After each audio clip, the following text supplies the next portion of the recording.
जिस नौकरी का लोगों को जो लोग प्रिपरेशन करते हैं बहुत अच्छे से, उन लोगों के लिए जो है एक ऐसी वैकेंसी आया है, IBPS RRB में वैकेंसी आया है, और टोटल नंबर ऑफ पोस्ट की बात करें तो 8000 से ज्यादा पोस्ट है। ठीक है, नंबर ऑफ पोस्ट जो है बहुत ज्यादा है।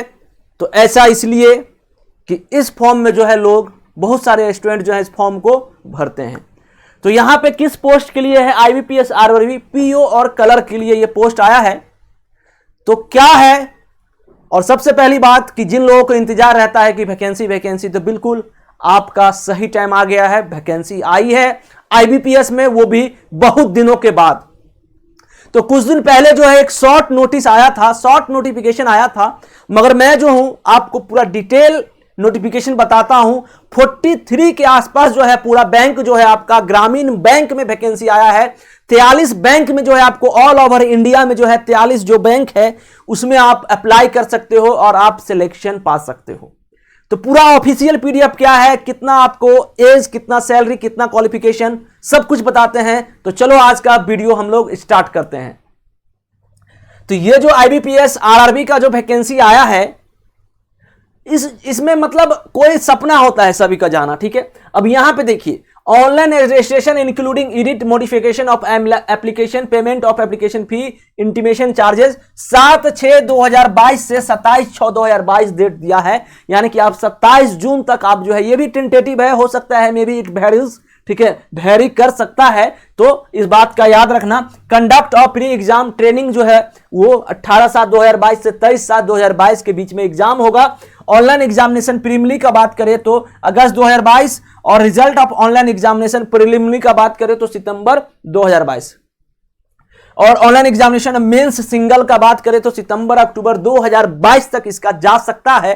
ठीक है, अब यहां पे देखिए, यहां पे जो है आपका नेक्स्ट की बात करें तो ये जो है आपका डेट लिखा हुआ है, कहां पे आपको जाना है।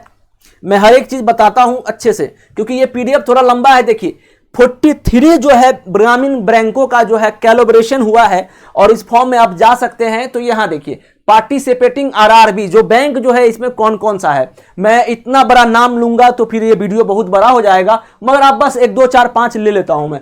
आंध्र प्रदेश ग्रामीण विकास बैंक वारंगल में हुआ है। स्टेट अगर UT का बात करें तो तेलंगाना। ठीक है, UT का मतलब होता है यूनियन टेरिटरी, ठीक है, केंद्र शासित प्रदेश। तो desired local language proficiency as prescribe, देखिए आपको जिस क्षेत्र में जाना है उसका लैंग्वेज आपको आना चाहिए। जैसे कि यहां पे मेंशन है कि तेलंगाना है तो तेलुगु आना चाहिए। आंध्रा प्रगति ग्रामीण बैंक का बात करूं मैं तो कड़ापा आंध्र प्रदेश तेलुगु आना चाहिए इस केस में भी। और अरुणाचल प्रदेश रूरल बैंक की बात करें तो आपको जो है कहां पे होना चाहिए, नाहरलगुन अरुणाचल प्रदेश इंग्लिश होना चाहिए। आर्यावर्त बैंक की बात करें तो लखनऊ उत्तर प्रदेश हिंदी लैंग्वेज आपको जानना चाहिए। आसाम ग्रामीण विकास बैंक का बात करें तो गुवाहाटी असम लैंग्वेज, आसामी चलेगा, बंगाली चलेगा, बोडो चलेगा। ठीक है, उसके बाद बंगैया ग्रामीण विकास बैंक का बात करें तो मुर्शिदाबाद जो कि वेस्ट बंगाल में है, तो पक्का आपको बंगाली आना चाहिए। बड़ौदा गुजरात ग्रामीण बैंक का बात करें तो वडोदरा जो है लोकेशन, और गुजरात जो है आपको यहां पे गुजरात स्टेट में है, और ये गुजराती लैंग्वेज आपको आना चाहिए। ठीक है, बड़ौदा राजस्थान क्षेत्रीय ग्रामीण बैंक में अजमेर जो राजस्थान में एक अच्छा जगह है, राजस्थान में ये जो राजस्थान लिखा हुआ स्टेट है, और हिंदी आपको आना चाहिए।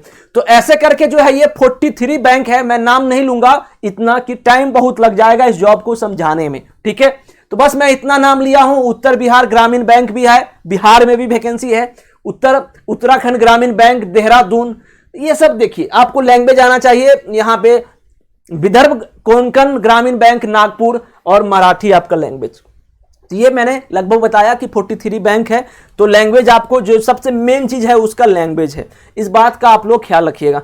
एलिजिबिलिटी जो है यहाँ पे, prescripted candidate should ensure that they fulfil the specified eligibility criteria before applying for the CRP candidates. ठीक है, अब चलो यहाँ पे नेशनलिटी की बात करें तो इंडिया होना चाहिए। Subject of Nepal, Bhutan, Tibetan refugee who comes over the India before 1 जनवरी 1962। तो 1962 से पहले अगर आए होंगे तो वो लोग इस फॉर्म को फिल कर सकते हैं। ठीक है, अब जो है आगे की बात करो, देखिए एज की बात करते हैं, जो यहां पे एज जो होता है किसी भी फॉर्म का वो मेन चीज होता है। तो for officer scale third senior manager की बात करें तो अबव 21 से बिलो 40 21 साल से 40 वर्ष के बीच में आप भर सकते हो। कैंडिडेट्स और not have been born earlier 3/6/1982 से पहले आप नहीं, और 31/5/2001 के बाद का आपका जन्म नहीं होना चाहिए। Correct.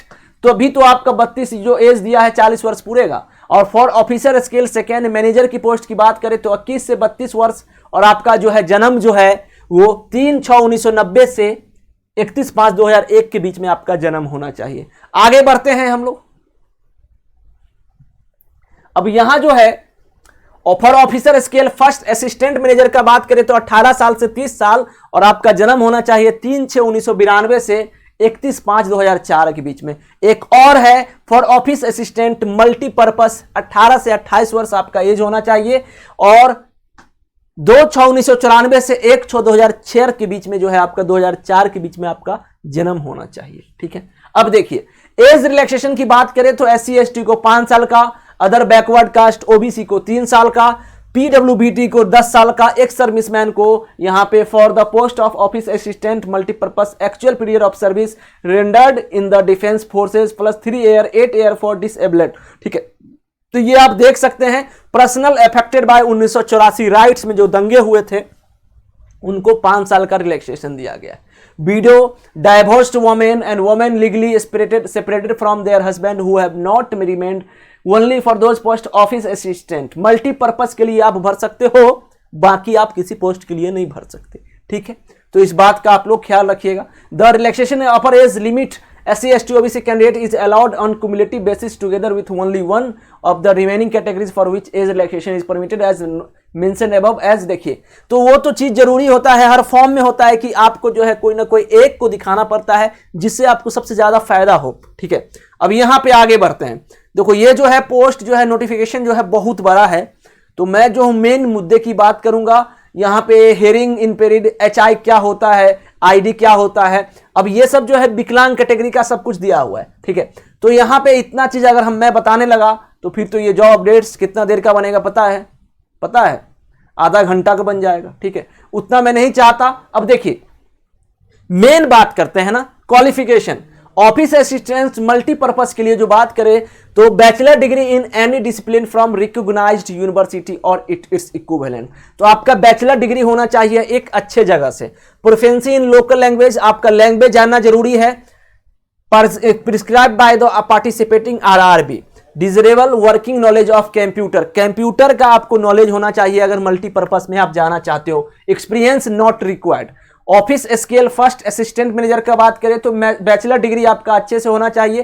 Preference will be given the candidates having degree in agriculture, horticulture, forestry, animal husbandry. तो ये सब में जो है उनको मिलेगा, क्या मिलेगा, प्रेफरेंस।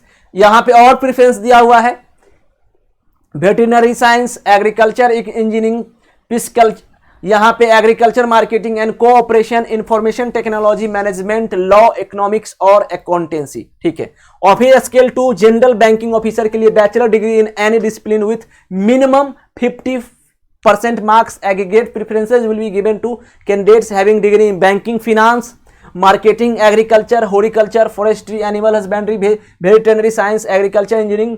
तो यहां पे बहुत सारे पोस्ट हैं, उन लोगों को जो है अलग से जो है एक्सपीरियंस के तौर पे जो है आपको एक्सपीरियंस तो नहीं मांग रहा है, मगर हां इस पोस्ट में जो है आपका स्केल 2 के लिए 2 year as an officer in an bank और फाइनेंशियल इंस्टीट्यूट। तो आपको इसमें 2 साल का एक्सपीरियंस मांग रहा है। ऑफिसर स्केल 2 की बात करें तो सेम है, इंफॉर्मेशन टेक्नोलॉजी ऑफिसर। ठीक है। Specialist officer manager, bachelor degree from recognised university in electronics में होना चाहिए, कम्युनिकेशन में होना चाहिए, कंप्यूटर साइंस में होना चाहिए, IT में होना चाहिए। Its equivalent with minimum 50% marks in aggregate. ठीक है। डिजरेबल की बात करें तो आपका सर्टिफिकेट होना चाहिए ASP में, PHP में, C++, जावा में, VP, VB, VC, OCP, ETC। Chartered accountant के लिए certified associate CA from institute of chartered accountant of India. Law officer, ठीक है। तो हर एक के लिए डिग्री होना चाहिए। अगर आप लॉ ऑफिसर हो, ट्रेजरी मैनेजर हो, मार्केटिंग ऑफिसर हो, तो आपका किस में डिग्री होना चाहिए वो ये मेंशन किया है। ऑफिस स्किल 2 का बात करें तो बैचलर डिग्री होना चाहिए आपका एक अच्छे जगह से। Banking, finance, marketing, agriculture, horticulture सब कुछ लगभग सेम ही है, ठीक है। और इसमें जो है आपको 5 साल का एक्सपीरियंस मांगा है, और यहाँ पे 1 ईयर रिलेवेंट फील्ड, 2 ईयर। देखिए ये अलग अलग है, टेस्ट ट्रेजरी मैनेजर के लिए, लॉ ऑफिसर के लिए अलग अलग है। इसमें बहुत सारा स्पेशलिस्ट ऑफिसर में जो है ट्रेजरी मैनेजर है, उसके बाद जो है एग्रीकल्चर ऑफिसर है, यहाँ पे बात करें तो इंफॉर्मेशन टेक्नोलॉजी ऑफिसर का बात करें तो सबका अलग अलग, 1 साल का, 1 साल का, 2 साल का, ठीक है। अब इसमें जो है मिनिमम 5 साल का आपको एक्सपीरियंस होना चाहिए बैंक में। तो ये ऑफिसर स्किल थी सीनियर मैनेजर। तो सीनियर मैनेजर को पोस्ट पैसा भी ज्यादा मिलता है, ठीक है। अब देखिए एग्जाम की बात करें तो ये जो है, अब देखो मैंने ना, अगर आप बताओगे तो मैं इस पोस्ट के रिगार्डिंग जो है मैं बता दूंगा। देखिए एप्लीकेशन फी का कीमत क्या है। एप्लीकेशन फी जो है 175 रुपया लगेगा SC ST PWBD के लिए, candidates RS50 for all others. बाकी के लिए जो है 850 रुपया लगेगा। SC ST को 175 रुपया लगेंगे। ऑफिस असिस्टेंट का बात करें मल्टीपर्पज के लिए तो यहां पे जो है RS 175 रुपया लगेगा, और RS 850 जो लगेगा वो ऑल अदर्स के लिए लगेगा, ठीक है। Application fee, intimation charges, online payment from 7/6/2022 से आप 27/6/2022 तक आप कर सकते हो। Online examination structure, the structure of the examination which will be conducted online are follow. तो ये जो स्ट्रक्चर दिया है, अगर आप बोलेंगे तो मैं इसके रिगार्डिंग जो है पूरा सिलेबस के बारे में बता दूंगा, ठीक है।